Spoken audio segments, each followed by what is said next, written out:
Well, good morning everyone. My name is Rob Muscat. I'm the President of the Military History Society of New South Wales. Welcome our members and our visitors.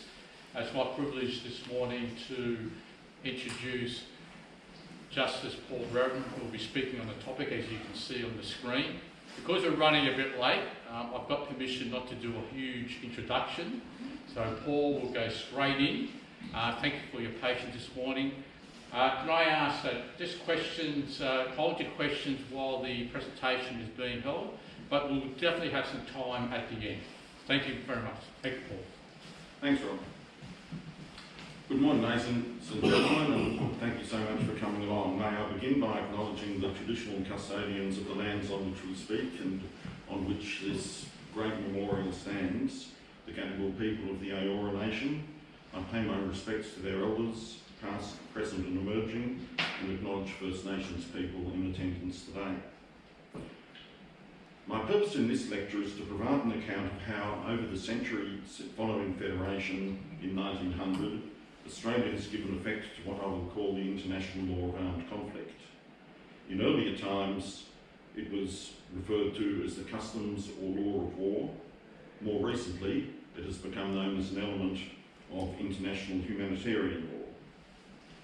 In the course of doing so, I'll refer to some allegations of war crimes by Australians and suggestions of Australian reticence to report or investigate such allegations. It's not my purpose to endorse or give credence to every such allegation or suggestion. While some are well supported by evidence, others may well be the result of confusion, flawed recollections and reconstructions. Many of them may well be impossible ever to resolve. The account that follows is not an exhaustive one. It touches on only 4 of the conflicts in which Australia has been involved since 1900. The Second Anglo-Boer War, 1899 to 1902, the First World War, the Second World War, and Vietnam.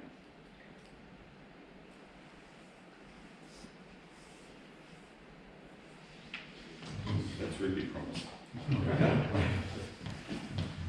It tends to be focused on the land rather than the maritime or air environment. In respect of those 4 conflicts, I'll outline the legal basis for discipline of the Australian military forces and relevant features of the applicable laws of armed conflict, before examining some specific incidents from those conflicts.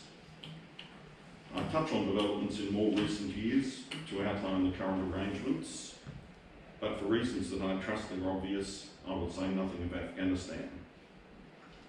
This presentation is based on a more comprehensive paper with a more legal orientation that I presented last year to James Cook University. Those interested may find it in the James Cook University Law Review, volume 27, and it's available online. Between 1899 and 1902, more than 10,000 Australians served in the Second Anglo-Boer War in South Africa. They did so in formed colonial and later Australian units and as individuals in British units. As will be the case for Australian service personnel on active service for the ensuing 85 years, the arrangements for their governance and discipline were essentially those applicable to the British Army under the Army Act 1881 of the United Kingdom. Importantly, Section 41 of that Act provided that offences punishable under the ordinary law of England when committed on active service could be dealt with by court-martial. That includes, for example, the ordinary crime of murder. The law of armed conflict applicable at this time was comprised in the Customs of War, distilled in the 1899 Customs of War chapter of the 4th edition of the United Kingdom's Manual of Military Law. Relevantly, the customs included that the right of killing an armed man exists only so long as he resists. As soon as he submits, he's entitled to be treated as a prisoner of war, and that the general population of the enemy's country, who form no part of the armed forces, cannot justly be exposed so long as they abstain from acts of hostility to any description of violence. The principle now known as command responsibility, which holds that commanders, because of their positions of trust and authority, and in particular their ability to control the behaviour of their subordinates, can be held responsible for the misdeeds of their subordinates was emerging. It had been around at least since 1439, when Charles VII of France decreed that officers were responsible for the offences committed by members of their company. During the American Civil War, the Lieber Code spoke of the responsibility of commanders who ordered or encouraged attacks on disabled enemies. More widespread recognition came with the Hague Conventions of 1899 and 1907, which imposed duties on superior officers to exercise control of subordinates and to ensure public order and safety in occupied areas. In 1901, there was less clarity than there is now, at least in some respects, as to whether the label breach of the customs of war, and even more so criminal responsibility, attached to some acts which today would clearly be war crimes. The British scorched earth strategy, which involved destroying or seizing Boer civilian property and crops, confiscation of horses, cattle and wagons, and evicting civilians from their homes and farms is one example. This policy, implementation of which many of the Australians found distasteful, was officially sanctioned. The legal ambiguity associated with such policies persisted for many years. At the time it was borderline, but as part of the campaign plan was not considered to be clearly unlawful. But in the Boer War, as elsewhere, such treatment of the local population, while intended to undermine morale, in fact had the opposite effect, a lesson which has not always been learnt. There were many reports of the breaches of the customs of war on both sides of the conflict, including mistreatment and killing of prisoners and civilians. In the peace treaty of Vereniging, an exception to the general amnesty in respect of any acts in connection with the prosecution of war was reserved for certain acts contrary to the usage of war, which shall be tried by court-martial immediately after the close of hostilities, under which the British tried a number of Boers for murder. One author wrote that by late 1901 the guerrilla war was fast brutalising both adversaries, and that the worst scandals on the British side concerned colonial irregulars, Australians, Canadians and South Africans, whose official contingents, ironically, had won a reputation for gallantry in so many set-piece battles.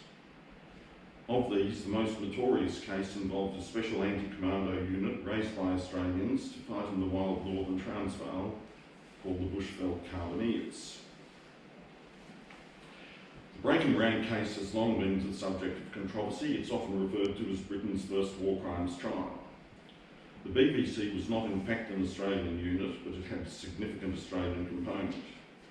It was an irregular force which operated with a high degree of independence and limited supervision. It was commanded by Major Robert Lenihan, a Sydney lawyer.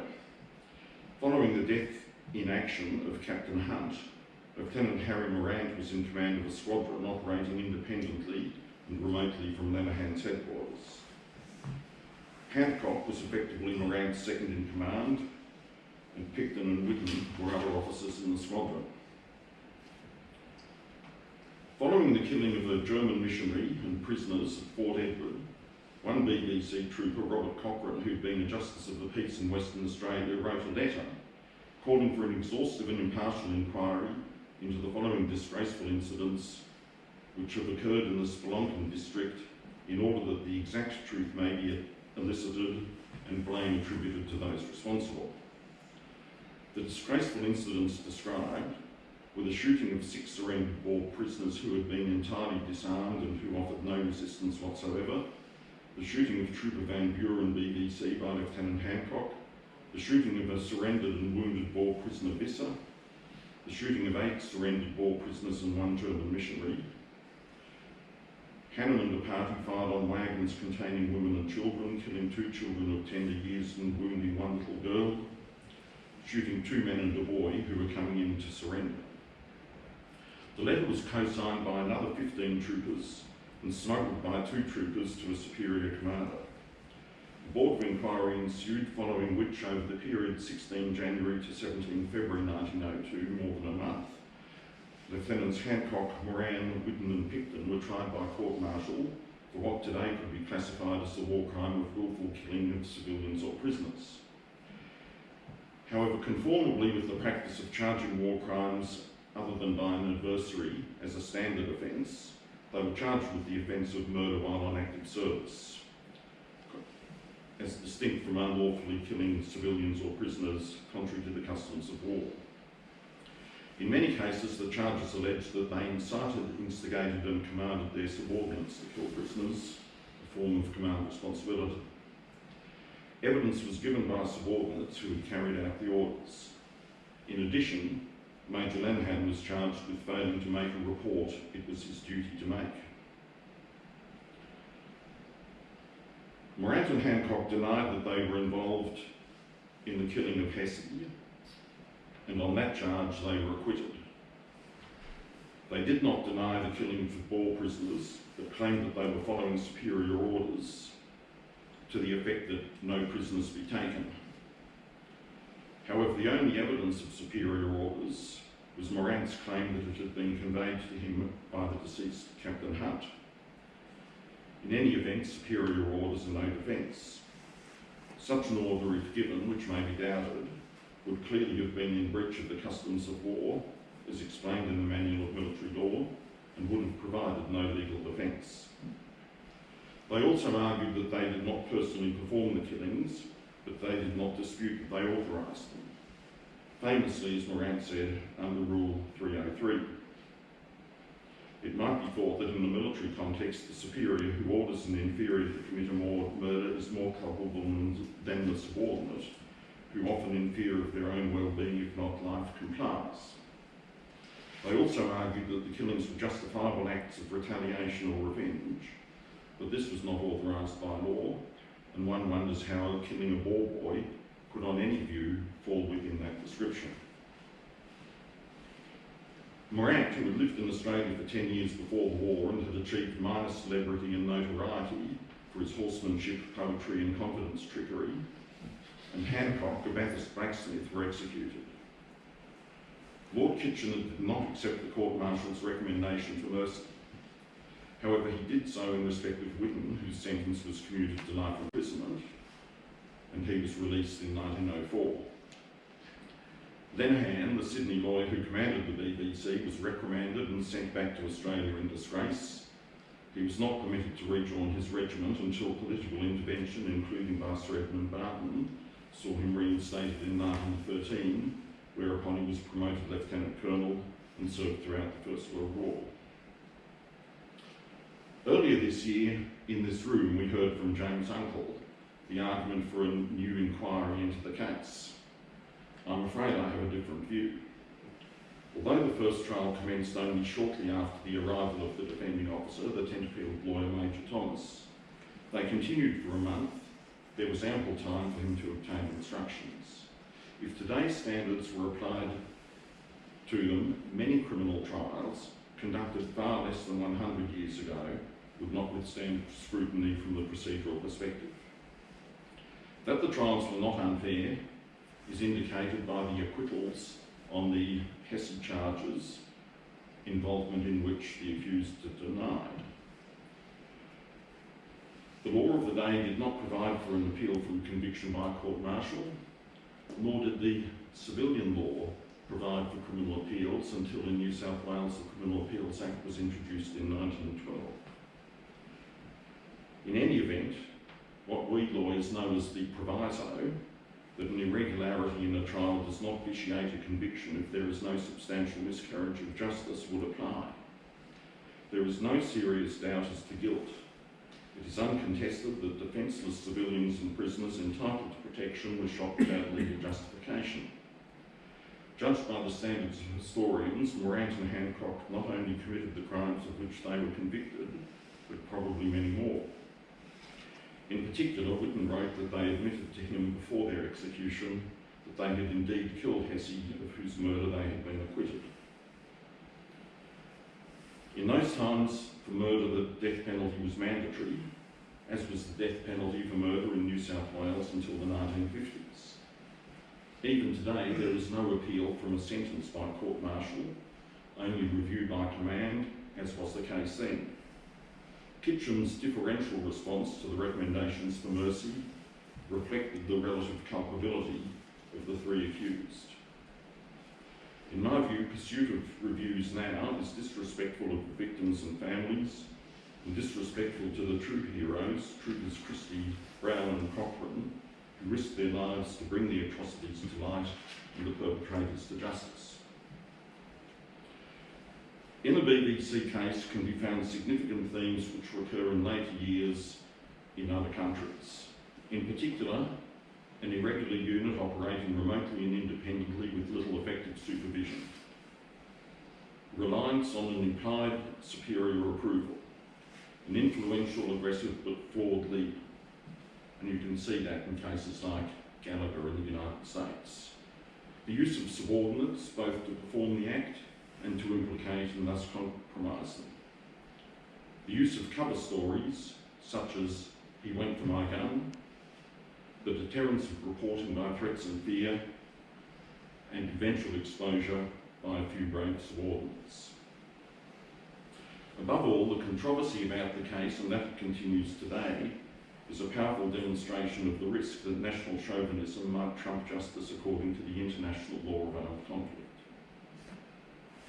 Although by far the best known, the misdeeds of the BBC are unlikely to have been unique in South Africa.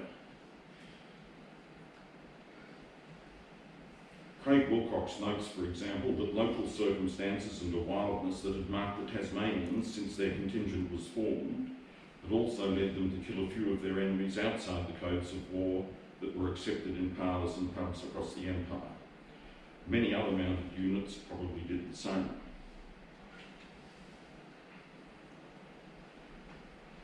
Turning to the Great War, the legal arrangements for governance and discipline of Australian forces between 1904 and 1985 were complex, but essentially involved the application when on active service of the Army Act. I've already noticed that Section 41 of the Army Act provided for trial by court-martial for any offence not particularly specified, which when committed in England is punishable by the law of England, so long as it was in the context of war service. By the outbreak of war in 1914, Australia had become, directly or indirectly through the United Kingdom, party to 14 treaties relevant to the law of armed conflict, including the Hague Conventions of 1899 and 1907, and subsequently Hague Convention 4 concerning the laws and customs of war on land. The applicable content of the law of armed conflict in relation to treatment of prisoners, sick, wounded and dead, and the principle that ordinary citizens who don't take up arms and abstain from hostile acts must be treated leniently and not injured in their lives or liberty, was generally to be found in the relevant treaty, most particularly Hague 4 and its annex. It was not generally specified or specifically enacted in domestic United Kingdom or Australian legislation.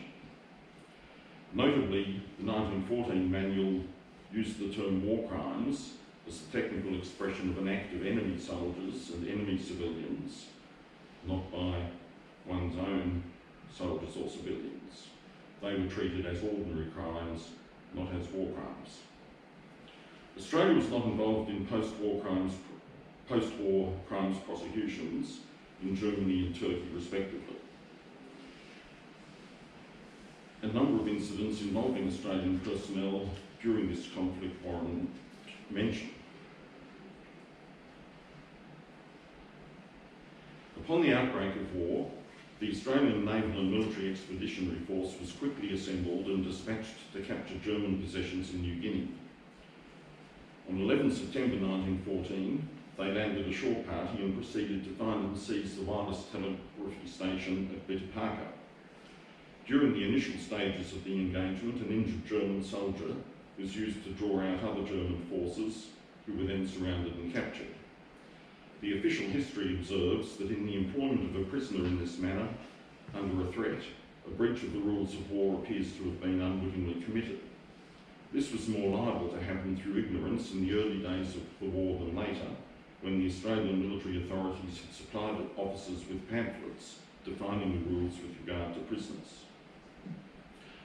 In 1914 and 1915, There were a number of trials by court-martial in German New Guinea and at Victoria Barracks, Sydney, just up the road, of allegations that members of the AN and MEF had looted the property of civilians in German New Guinea. 5 soldiers were court-martialed in New Guinea, by then an occupied territory, on charges of robbery of German nationals. They were convicted and sentenced to periods of imprisonment. Once back in Australia, they alleged that their officers had engaged in much the same conduct, and a court of inquiry sat for several weeks gathering evidence. Subsequently, a colonel, a captain, 2 lieutenants and a sergeant were court-martialed for property offences arising from the capture of a German ship and entry to abandoned German premises. Some of the behaviour appears to equate to what would now be the war crime of pillage. The incidents in the trials became a domestic political issue in Australia, with statements made in the Commonwealth Parliament, including by then Attorney General Billy Hughes, who later, of course, became Prime Minister. It appears from his statement that the trials of the soldiers in New Guinea were essentially sound, although there were some technical defects which had to be corrected, but some of the acquittals of officers in Sydney were regarded as unsatisfactory. On the Western Front, the killing of German soldiers hors de combat was widely rumoured. The sources tend to be tangential or personal rather than official. Many accounts refer to days on which prisoners were not being taken. One justification sometimes advanced for this was the conservation of combat power to repel counterattacks, since guarding and moving prisoners to the rear consumed significant resources. In Goodbye to All That, Robert Graves recounts, for true atrocities, meaning personal rather than military violations of the Code of War, few opportunities occurred, except in the interval between the surrender of prisoners and their arrival or non-arrival at headquarters. Advantage was only too often taken of this opportunity. Nearly every instructor in the mess could quote specific instances of prisoners having been murdered on the way back.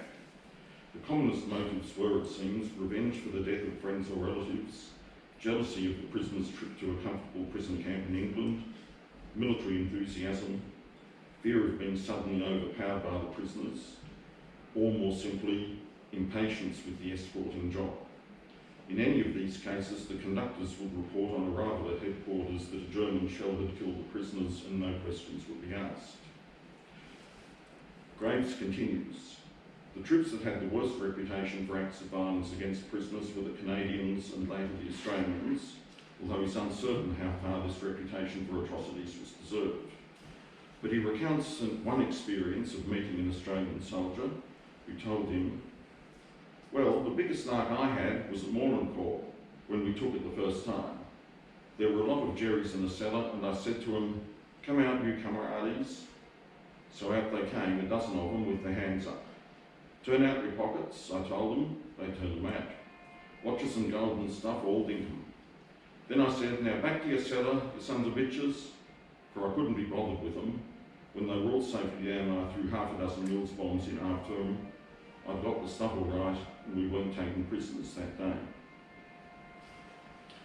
Tim Cook's 2006 study of Canadian killings of German PWs during World War I unearthed dozens of accounts of Canadians executing surrendering Germans out of range or expediency. His 2007 monograph recounts a range of such incidents, some indicating official sanction and others tolerance of the policy. So there are indications of instances in which wounded and prisoners were killed in contravention of the law of armed conflict, including by elements of Australian forces. That is not to say this was widespread, but there were also indications of an unofficial policy on some occasions that no prisoners would be taken.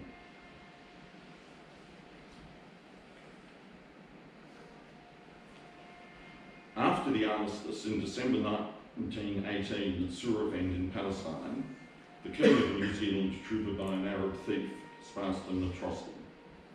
Approximately 200 New Zealand, Australian and Scottish troops followed the murderer thief to his village, killed many of the inhabitants and burned the village and a neighbouring Bedouin encampment. Estimates of the numbers killed range from 20 to 137.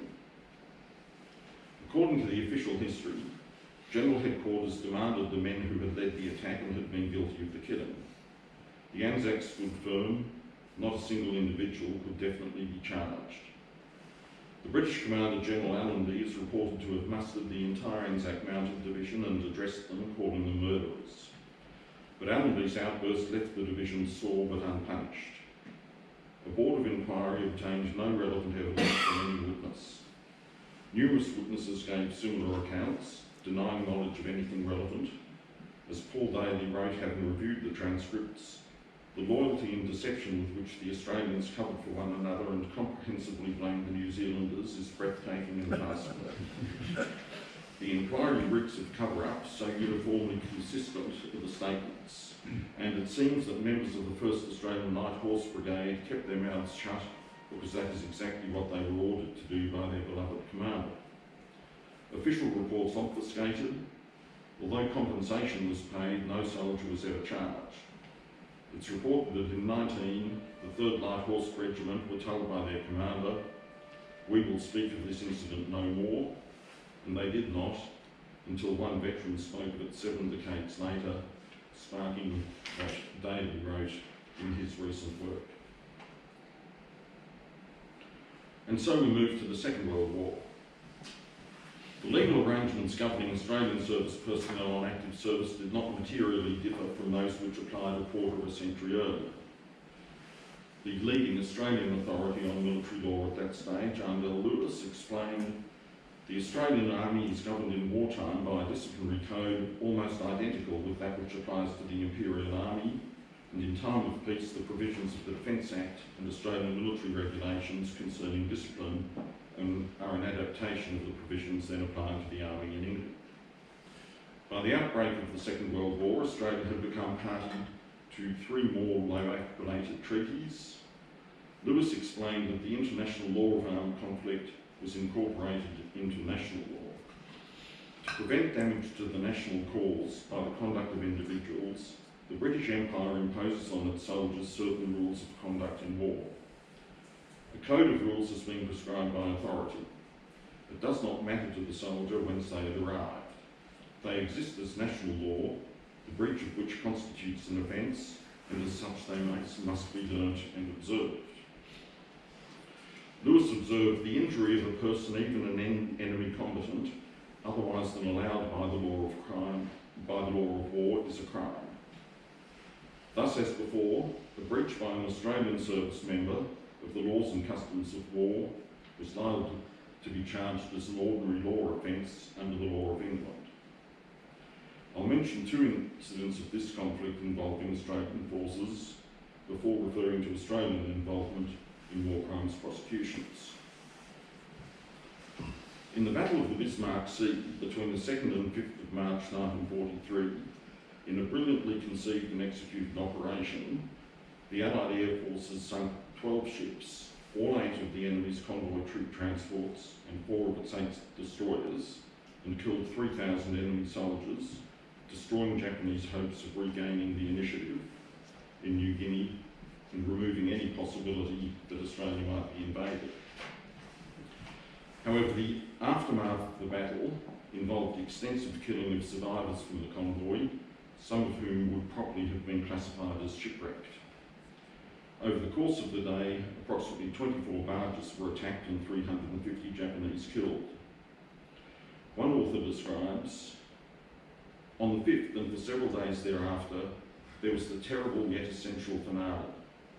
Beaufighters, Bostons and Mitchells swept to and fro over the waters of the Huon Gulf, seeking out and destroying barges and rafts crowded with survivors from the sunken enemy ships. It was grim and bloody work for which the crews had little stomach. Some of the men in Beaufighter crews confessed to experiencing acute nausea. The realistic and grimly objective comment from one of their flight leaders was that every one of those troops was an enemy pledged to kill his opponents, and so every one the Beaufighter's guns prevented from getting ashore was one less for the army to kill." The official exculpatory rationale was that, with the convoy destroyed, orders were issued for the air crews to straight survivors in the water, in lifeboats, on rafts, and any vessels that might appear. No survivor must be allowed to reach land to fight Allied troops.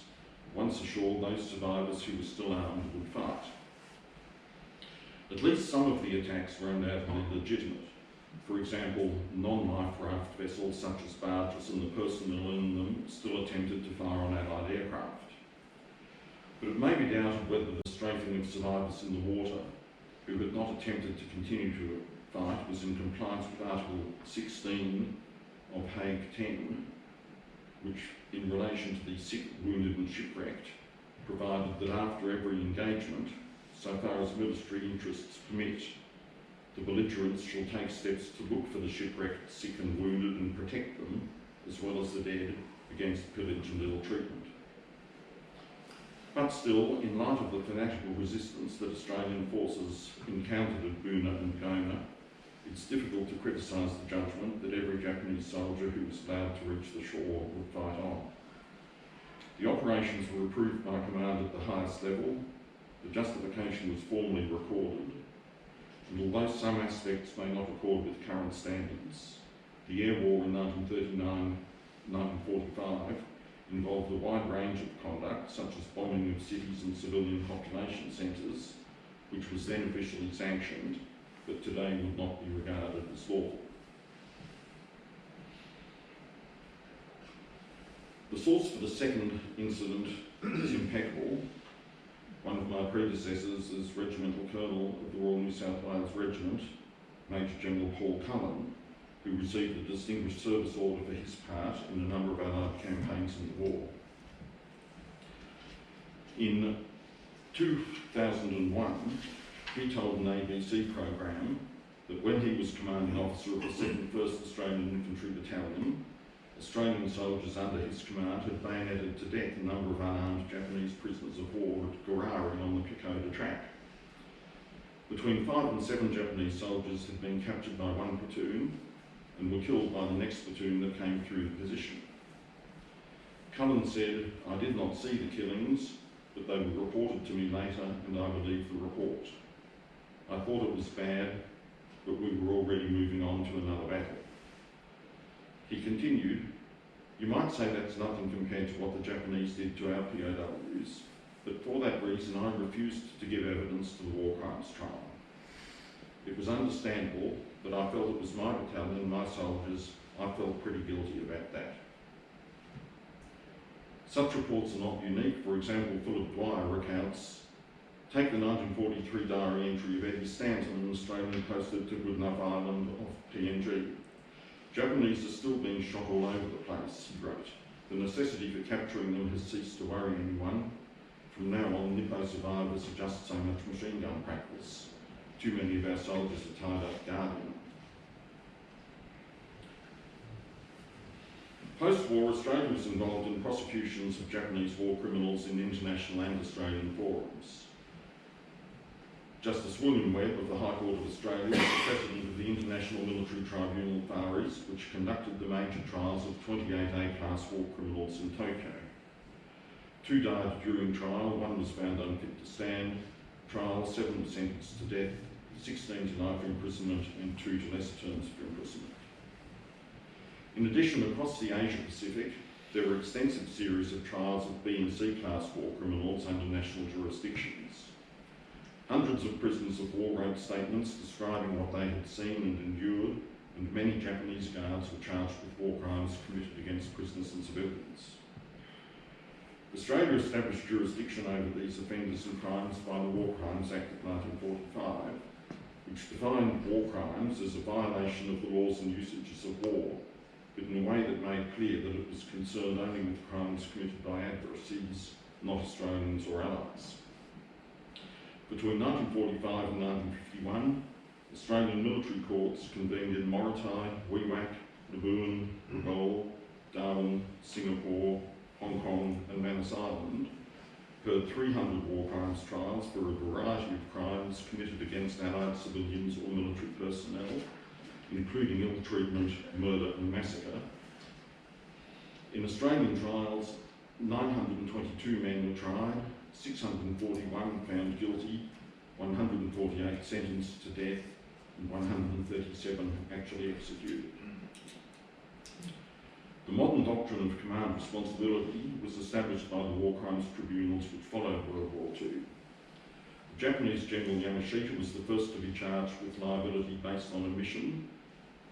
He'd been the Japanese commander in the Philippines from October 1944, and during his command there were a number of atrocities. He was also incidentally the commander during the Malaya campaign, during which Australian prisoners, including members of the 2nd 19th Australian Infantry Battalion, were slaughtered at Parasulong by authority of the divisional commander, who was also subsequently charged. Yamashita was charged and found guilty of unlawfully disregarding and failing to discharge his duty as commander to control the operations of the members of his command, permitting them to commit brutal atrocities and other high crimes. He was sentenced to death. His liability was founded on the principle that where there is no effective attempt by a commander to discover and control the criminal acts, such a commander may be held responsible, even criminally liable, for the lawless acts of his troops. The doctrine was also elicited in Europe in the High Command case in Nuremberg and in the hostage case in 1949. Australian military courts adopted a similar approach. Major General Hirota, the General Officer commanding supply depots in Rabaul, was charged with command responsibility for the ill treatment of Indian and Chinese POWs. And Lieutenant General Masayo Baba, the Corps Commander in North Borneo, was charged with command responsibility for the Sandakan death marches. In each case, the wording of the charge was identical with that on which General Yamashita had been arraigned. The Australian courts convicted each of the commanders. Baba was sentenced to death and Hirota to 7 years imprisonment. It appears that the Judge Advocate General, reviewing the convictions, observed that the laws and usages of war impose a responsibility upon commanding officers to take all possible measures to prevent violations of those laws by troops in their command. While Australia's record in the conduct of these war crimes trials has not been without criticism, by and large they were conducted with considerable fairness in an environment and atmosphere in which it would have been easy to be less than fair. My father, who was War Crimes Officer for the 9th Division, investigated the Sandakan death marches and prosecuted the first trial on the Boon, was invited by the Japanese defending officer, whom he had educated in the ways of an Australian criminal court, to visit Japan. He politely declined. In my chambers hangs this ornate piece of calligraphy, presented to him in appreciation of his fairness by the Japanese Commanding General, Lieutenant General Masayo Baba, who, as we have just heard, was later convicted and suffered death for command responsibility. The translation on the right reads, "True heart is the core of everything."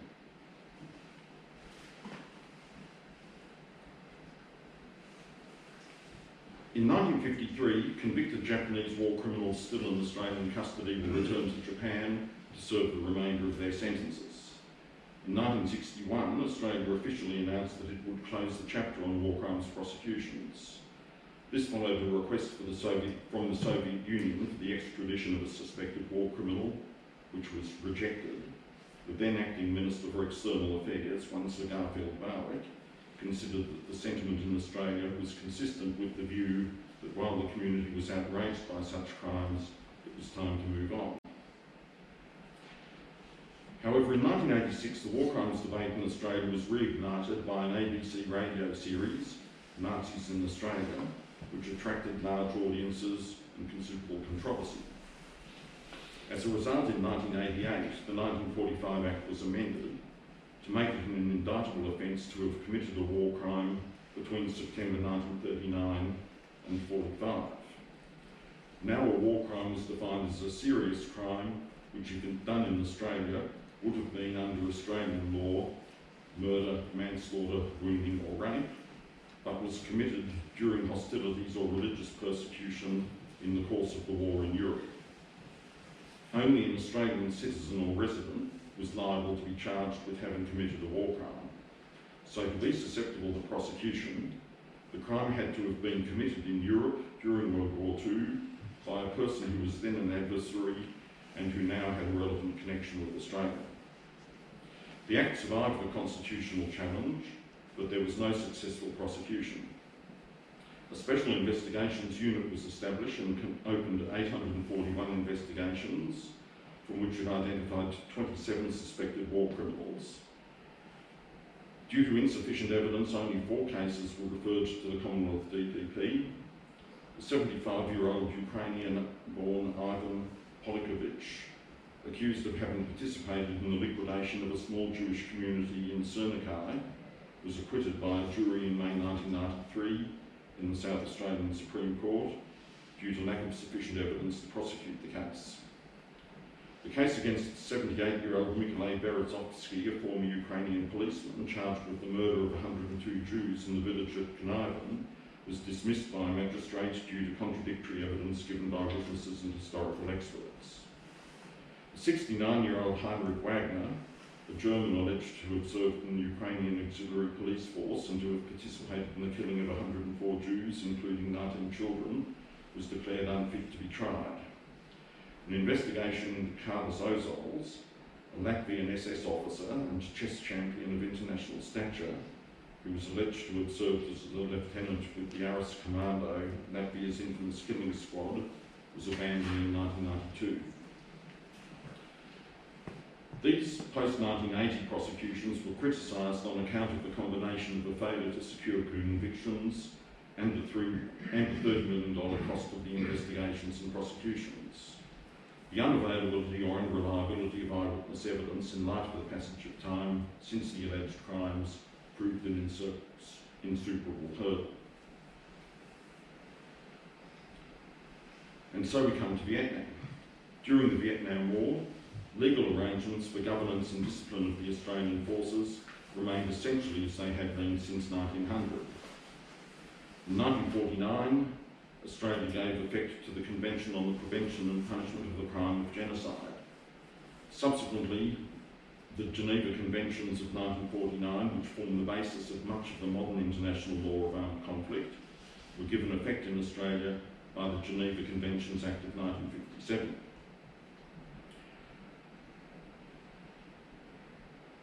More than 50 years later, rumours and allegations of Australian misconduct during the Vietnam conflict remain controversial. One Vietnamese historian states that Australian troops were involved in savage beatings, rapes, arbitrary arrests, beheadings, the plucking out of people's livers, the exposure of corpses for deterrent purposes, wanton shootings. These were common practices.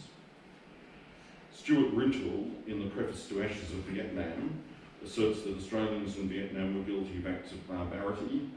There were Australians whose morality was so eroded that they murdered villagers, raped women, tortured and killed wounded enemy soldiers and mutilated corpses. Some of these allegations have identifiable origins, for example the mistreatment of the dead. Others may well have been generalised from a specific incident. For example, that there was a single instance of water torture is clear, that it was common practice is not. Many of the allegations are strongly contested, and some are difficult to credit. Given the challenges posed by reliance on recollection, the difficulties of evidence collection in relation to historical offences, in the context of a foreign war over half a century ago, there is little prospect that any of the allegations will ever proceed beyond initial investigation. It's worth looking at 3 categories. In general, Australian forces went to great lengths to ensure that civilians were clear of the battlefield, but there are some allegations of killing of civilians. In 1985, a series of agency reports raised allegations regarding operations at Bin Ba in June 1969. That some civilians were killed is not generally disputed, but the circumstances are much contested, and the allegations have sparked long-lived bitter battles amongst veterans. An analysis of contacts reported by Australian forces in Vietnam identified 5 in which it appeared that rules of engagement were forgotten or ignored, including, for example, engagements in which local nationals, who were otherwise undertaking apparently innocuous activities, were engaged and killed because they hid when aircraft flew overhead. These cases are indicative of the emergence of a liberal approach to the identification of when someone might be regarded as participating in hostilities. Again, the general record of Australian conduct is good. In most cases, wounded enemy no longer able to fight will be captured, their wounds treatment and evacuation organised. Some soldiers went to extraordinary lengths, including at risk to their own safety, to recover wounded enemy or to get civilians trapped in the middle of a firefight to safety. Rob, could you just organise me a glass of water, please? Sorry. Most sought to treat the wounded enemies they would like to have been treated themselves if the position were reversed. But on a few occasions, the reality may have fallen short of this ideal. There are highly contentious debates about allegations that Australians shot wounded enemy after the Battle of Long-Tan. From another tour, one author records that a platoon commander said that a few days after a mining incident had killed 2 members of his platoon, one of his soldiers had deliberately killed a wounded enemy and hauled the body out of the jungle and dropped it at his feet like a dog. Thanks.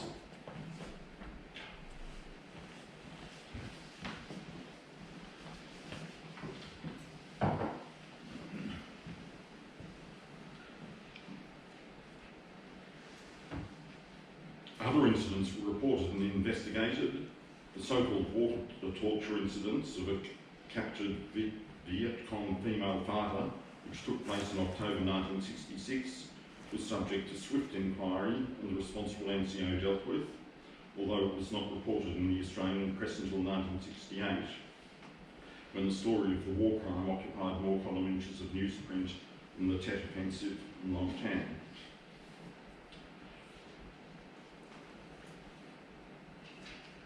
There are also accounts of the use of planted weapons to fit up local nationals who were found to be unarmed after they'd been engaged and killed in order to legitimise the engagement.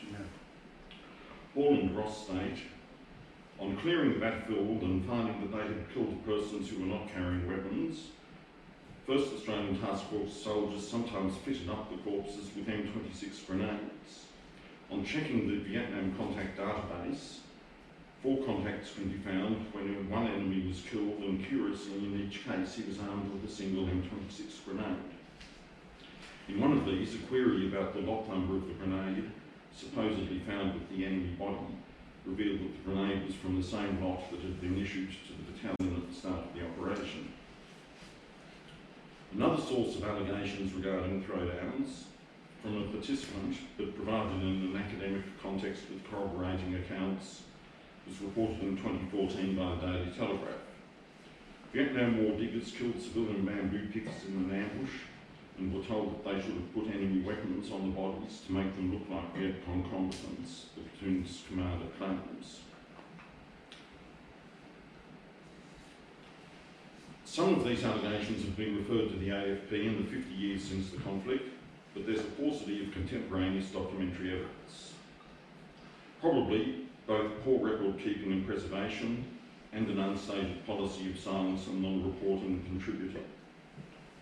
It's likely that some of the allegations relate to actual incidents which were not considered to be of dubious legality at the time, but which in later recollections may have become interpreted as war crimes. Recollection and memory can be faulty, and incidents that were tragic but not unlawful can be reconceptualised into war crimes. Unquestionably, however, the failure to gather evidence at the time has meant that subsequent investigations and inquiries have been handled. The consequence, at any rate, has been the long-term and corrosive persistence, primarily in oral reports and allegations circulated decades after the event.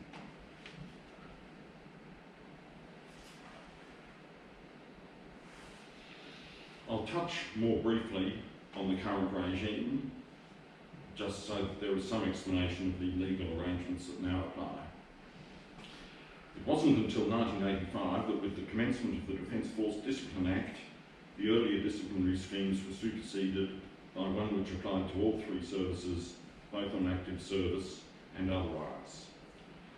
Section 61 of the Defence Force Discipline Act imported into the disciplinary code offences that were ordinary crimes under the law of the ACT, mirroring what Section 41 had done in the Army Act. More recent amendments now use the Jervis Bay Territory. Such offences are called, not quite appropriately, territory offences. By 1991, Australia had become party to 6 additional international conventions, and in 1991 the Geneva Conventions Act was amended to include the additional protocol of 1977. The doctrine of command responsibility was recognised in the additional protocol. The predominant current treaty dealing with war crimes is now the Rome Statute of the International Criminal Court, which Australia ratified in 2002. It provides for the establishment of the International Criminal Court and codified the crimes that were within the jurisdiction of that court, which are essentially based on the Geneva Conventions. Australia implemented the Rome Statute by inserting Division 268 into the Criminal Code. As explained by the then Attorney General in the second reading speech, Australia's support of the ICC was based on the many checks and balances contained in the statute. Further safeguards were provided in the Australian legislation. As the Attorney said, the Act establishes procedures in domestic law to fulfil Australia's obligations under the International Criminal Court Statute. The offences inserted into the Criminal Code will apply to all conduct regardless of whether it occurs in or outside Australia, and the offences apply to all persons regardless of nationality and apply equally to members of the ADF. The ICC can exercise jurisdiction in respect of a particular case only if a state with jurisdiction fails genuinely to investigate and prosecute it. That's the principle of complementarity, which is fundamental to the Rome Statute and to Australia's ratification of it. As additional assurance, there are procedural requirements that entrench complementarity, particularly with respect to the requirement for an Attorney General's certificate prior to surrender to the International Criminal Court of a person within Australia's control. So not only does the ICC lack jurisdiction, but the Attorney General is not to surrender a person within Australia's control to the ICC unless Australia has had full opportunity to investigate or prosecute any alleged crime within its jurisdiction and failed to do so. The crimes within the jurisdiction of the ICC are set out as crimes in Australia in Division 268 of the Criminal Code. They are a domestication of the corresponding offences in the Rome Statute.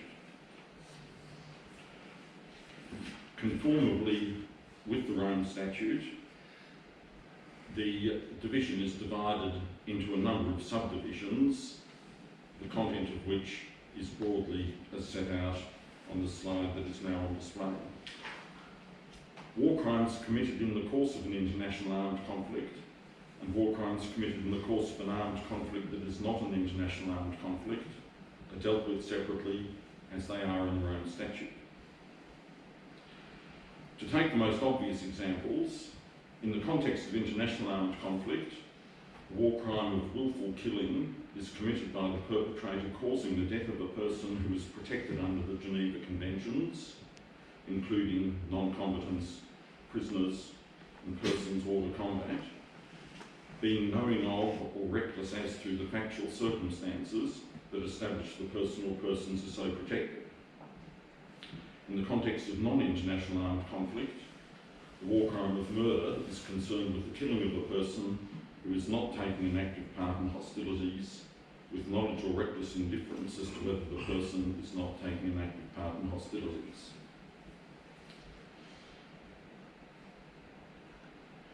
Since 1988 and 1998, the principle of command responsibility has been codified in Article 28 of the Rome Statute and now in Division 268 of the Criminal Code. It provides that military commanders and superiors are criminally responsible for offences committed by forces or subordinates under their effective command or authority and control, as a result of their failure to exercise control properly, where the commander or superior knew that or was reckless as to whether the forces or subordinates were committing or were about to commit the offences, and failed to take all necessary and reasonable measures to prevent or repress their commission, or to submit matters to competent authorities for investigation and prosecution. So failure to cause there to be a proper investigation after the event attracts liability. But in every case, criminal liability is confined to cases in which the commander actually knows or is recklessly indifferent to whether crimes are being or about to be committed by subordinates. Australia espouses adherence to the laws of armed conflict and support for the institutions that monitor them. Australia has been an overt and enthusiastic supporter of and advocate for most international treaties applicable to the law of armed conflict and an early adopter of them. Australia has firmly but fairly investigated and prosecuted the war crimes of our adversaries. But while Australia's record of compliance with the law of armed conflict is a good one, there are, from the Boer War through to the Vietnam War, indications that on rare occasions Australian service members may have been involved in serious breaches of the laws of armed conflict, including the killing of non-combatants, prisoners and persons hors de combat. The case of the BBC illustrates an irregular or unconventional unit operating with a considerable degree of autonomy and limited supervision, in which practices and policies for the treatment of prisoners that were inconsistent with formal and legal obligations became accepted by some, and in which the reporting of contraventions of the customs of war was deterred. But it also illustrates the courage of Australians who were not prepared to tolerate this, and who, by reporting their concerns to higher authorities, triggered the inquiry that led to the courts martial. The revolver looting cases demonstrate a willingness to investigate and prosecute conduct contrary to the law of armed conflict. But the Surafend incident represents an abject failure to hold Australian forces to account, not least by reason of the ability of a closely bonded unit to maintain a code of silence and rebuff attempts to elicit evidence. The operations against Japanese lifeboats and survivors in the water after the Battle of the Bismarck Sea, like the British scorched earth policy in South Africa, is an illustration of strategic purpose being accepted as prevailing over any ambiguity attaching to the legality of the conduct. However, there was no such ambiguity about the killing of prisoners in New Guinea, yet informal reports of such went uninvestigated, although Australia was at the forefront of holding the Japanese to account, albeit for much more extensive and wanton misconduct. There remain unresolved allegations of the killing of hors de combat personnel by Australians in Vietnam. There are indications of the development in the Vietnam era of a liberal approach to the assessment of whether a person was participating in hostilities, and of the use of throwdowns to provide retrospective justification for some engagements. And there are enduring themes associated with these incidents of disconnects between the law and formal orders on the one hand and local practices on the other, of the influence of revenge and excessive zeal, and of a culture of non-inquiry, non-reporting and silence. It's clear that the failure to deal with allegations and indicators as they begin to emerge and circulate is corrosive. It gives spurious allegations life and serious allegations a degree of impunity. The consequences of not addressing these allegations as and when they eventually arise are measured in decades.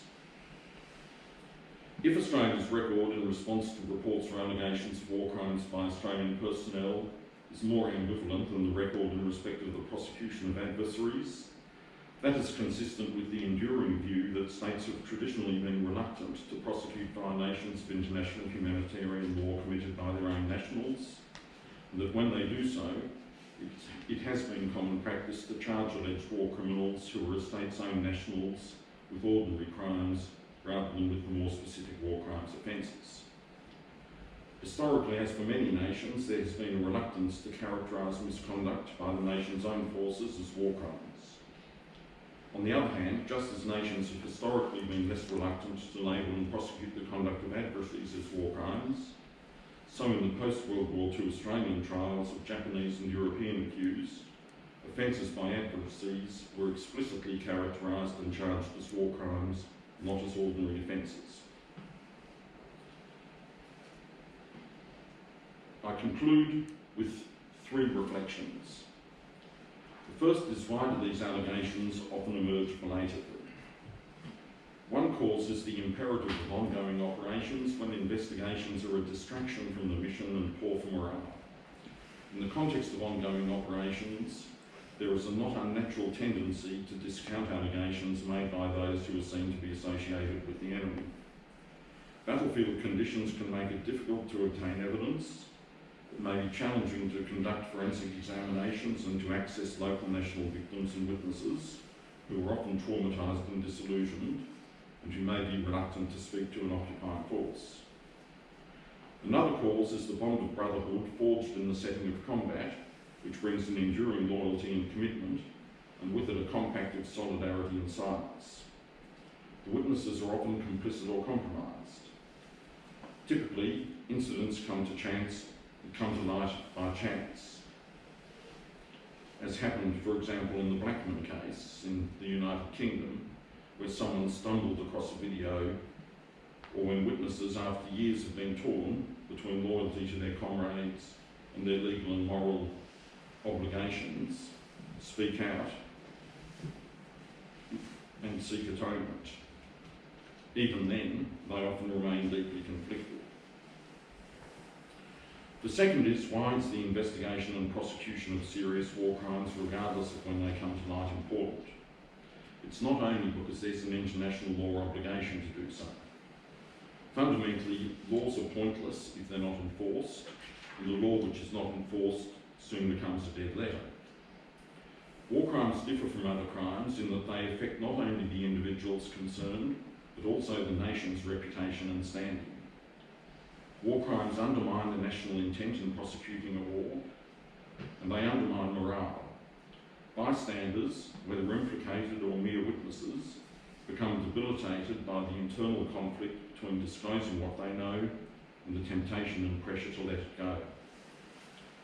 A nation's preparedness to investigate war crimes by its own is a mark of a mature civilisation, and one way it can remedy the stain on its reputation occasioned by the commission of crimes in its name by its service personnel. And the third and final observation is that there is a strong correlation between the law of armed conflict and basic human morality. At first sight, it might be thought that for those involved, shooting the enemy shortly after they have been captured or their ship sunk would be no more traumatic than shooting them before.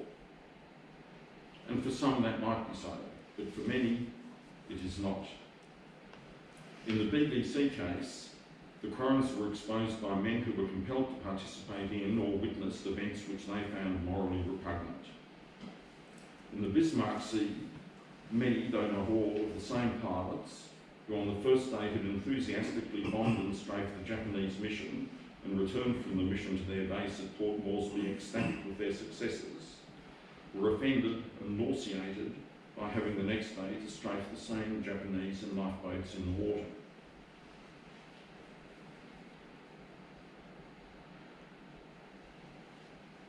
Those who have been compelled to participate in or have failed to prevent serious transgressions of what they believe to be right are amongst the most seriously traumatised of those associated with PTSD. Moral injuries about serious internal conflict associated with guilt and shame caused by perpetrating, failing to prevent, bearing witness to, or learning about acts that transgress deeply held moral beliefs and expectations. The injunctions of the laws of armed conflict seem to coincide with deep-seated human morality.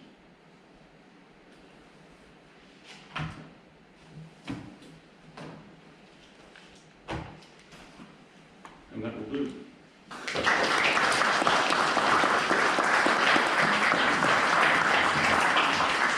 We have got time for some questions.